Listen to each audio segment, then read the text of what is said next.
And joining us now to talk about the big news of the week, well, I guess there's a couple of big news items. Kamala Harris being chosen Joe Biden's running mate, but I want to talk about something that I think is the largest news maybe of the year. I can't say it's the biggest news of the year. It's been such a momentous year for news, but I'm talking about Donald Trump's peace plan that he negotiated between Israel and the United Arab Emirates, and it seems soon to come other Gulf states, Bahrain, Oman, and some African countries. Our friend Joel Pollak, senior editor-at-large at Breitbart.com. Joel, I didn't think a deal like this could be done. I was skeptical. I mean, Trump likes to talk superlatively. He wants to do the deal of the century. I thought he's going to give everything away. In the end, it was truly a peace for peace deal. It wasn't a PLO-style land for peace, cash for peace. I think this is a real deal. It looks like it is. And it was particularly interesting because we have been told for 4 years that Donald Trump's approach to foreign policy doesn't work, that he's too mean to our allies, that he has no clout on the world stage, that America's leadership is fading. And this deal proves all of that wrong. First of all, he's respected by our allies, by Israel and by the United Arab Emirates. He has tremendous clout. He's able to get these two countries which have never had diplomatic relations to come together and really break new ground in Middle Eastern relations. And he's respected on the world stage. This would not have happened if Donald Trump hadn't been respected as a deal maker. And it was the peace process he laid out in January that created a framework for this. And that peace process was maligned by the New York Times and the Washington Post and the Democrats and CNN. They said it was one-sided, it only favored Israel. No, all it did was take away the veto that Palestinians have over the process. It allows for a Palestinian state, but it says that they have to meet certain requirements.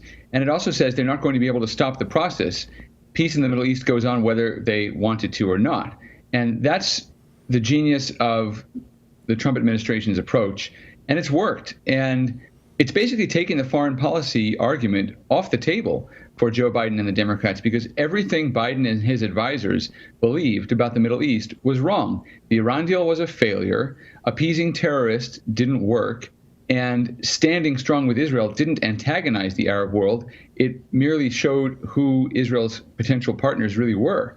And this is a tremendous, tremendous deal and a big success for the Trump administration and for the United States. I think it's very exciting, and I like the friendly, positive, person-to-person type spirit that has already been shown in the last few days. I love when Netanyahu ran a video basically encouraging Israelis to do tourism in Dubai.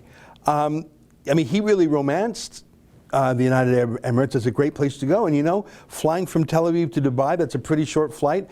I bet that's going to become incredibly popular, sort of like people, oh, let's go to Vegas for the weekend. I think people, I think it's going to be very popular. You read my mind. It's like LA to Vegas. No, that's exactly what it'll be. It'll be a commercial route that's well-traveled, one that connects Europe to Asia through the Middle East, where Tel Aviv and Dubai form a kind of commercial hub together. And you combine Israeli innovation and high tech and business management and financial clout with Dubai's energy contacts and its commercial and retail side and its recreational opportunities.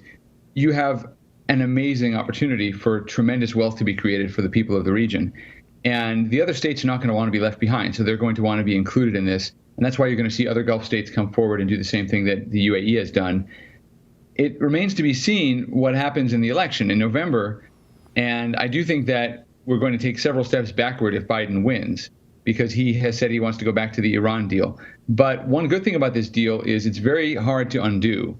Biden's not going to be able to roll back peace between Israel and the UAE. And in fact, Trump has shown Biden and the Democrats there is actually a better way than the one Obama and Biden were trying. The better way is simply to be strong. And to be strong, stand with our allies, and not commit resources to the Middle East that we can't deliver, not state back red lines like we did with Syria under Obama and Biden, and then not enforce them.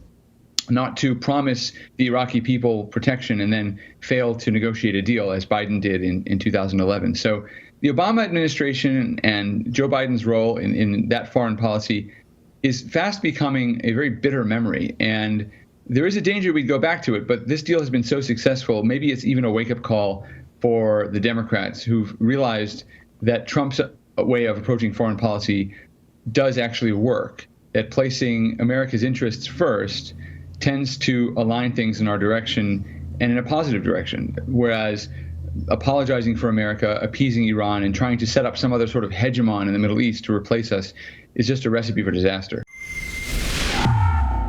That's an excerpt from my daily show, the Ezra Levant Show. Every day I do a monologue on the news of the day, then I interview an interesting guest, and then I read my hate mail. You gotta subscribe. Go to rebelnews.com.